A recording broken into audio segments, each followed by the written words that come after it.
আমরা ঋণ করে ধান লাগাইছি। ওরা এই যে জোরে ভাবে এই যে জমিন দখল করে লিখেছে করে ধান কেটে লয়ে যায় আর ওই যে ধানে ওষুধ দিয়া সব মেরিয়া লিছে। আর থানা টুনা সব হেরা কিনা লইছে, কয় আমাকে টাকা আর তোর আগে দিবি 10 টাকা, আমরা দিম 50,000 টাকা।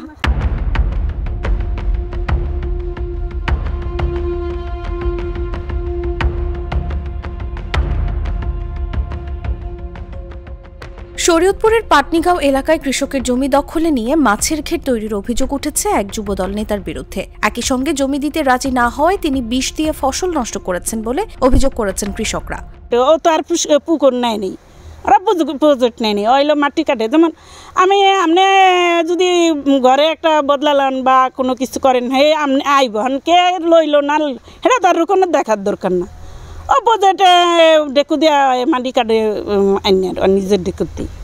অভিযুক্ত যুবদল নেতা রোকন সর্দার জেলার সদর উপজেলা যুবদলের সাংগঠনিক সম্পাদক ও সাবেক ইউপি সদস্য।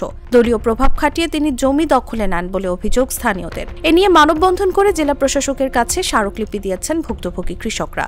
আমরা ঋণ করে ধান লাগাইছি, আর ওরা মানুষ আইনা জমিন কাটতে গিট দিছে, ওরা মাছ জমিন ওরা বিক্রি করে যাব, ওরা বিক্রি করে না, ওরা জমিন অন্য হানে রিস লাগায় টাকা লইয়া যাইব গা।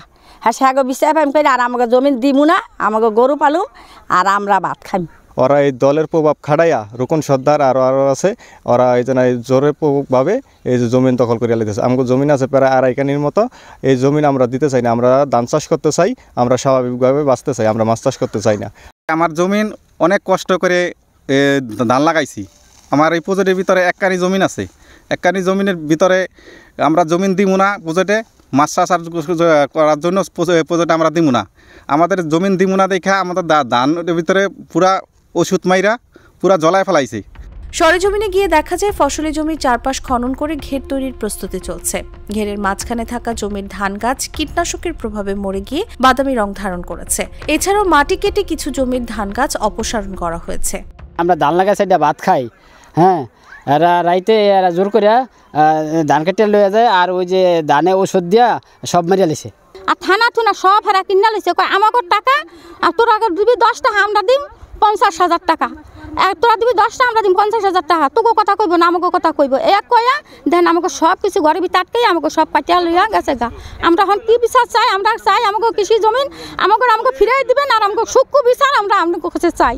এ বিষয়ে জেলা প্রশাসক মোহাম্মদ আশরাফ উদ্দিন বলেন, যে অভিযোগটি পেয়েছি সেটি অত্যন্ত গুরুতর। এ বিষয়ে আমরা প্রশাসনিকভাবে যা যা ব্যবস্থা নেওয়া সম্ভব সর্বাত্মক ব্যবস্থা নেব। এখানে দুষ্কৃতকারী যারা রয়েছে, যারা এর জন্য দায়ী, তাদের ব্যাপারে আমরা সর্বোচ্চ শাস্তিমূলক ব্যবস্থা নেব। এই বিষয়টি আসলে অত্যন্ত গুরুতর একটি বিষয়। এই বিষয়ে আমরা প্রশাসনিকভাবে আমাদের সর্বোচ্চ যা যা ব্যবস্থা নেওয়ার আমরা সেই সর্বাত্মক এফোর্ট আমরা দিব, এবং এইখানে যারা দুষ্কৃতিকারী যারা রয়েছে, যারা এটার জন্য দায়ী, তাদের ব্যাপারে আমরা সর্বোচ্চ শাস্তিমূলক ব্যবস্থার জন্য যা যা করেন আমরা সব কিছুই করব এবং খুব দ্রুতই করব। আমরা এ বিষয়ে জানতে অভিযুক্ত যুবদল নেতা রোকন সর্দারের মুঠোফোনে ফোন করা হলে বন্ধ পাওয়া যায়। পরে বাড়িতে গিয়েও তাকে পাওয়া যায়নি।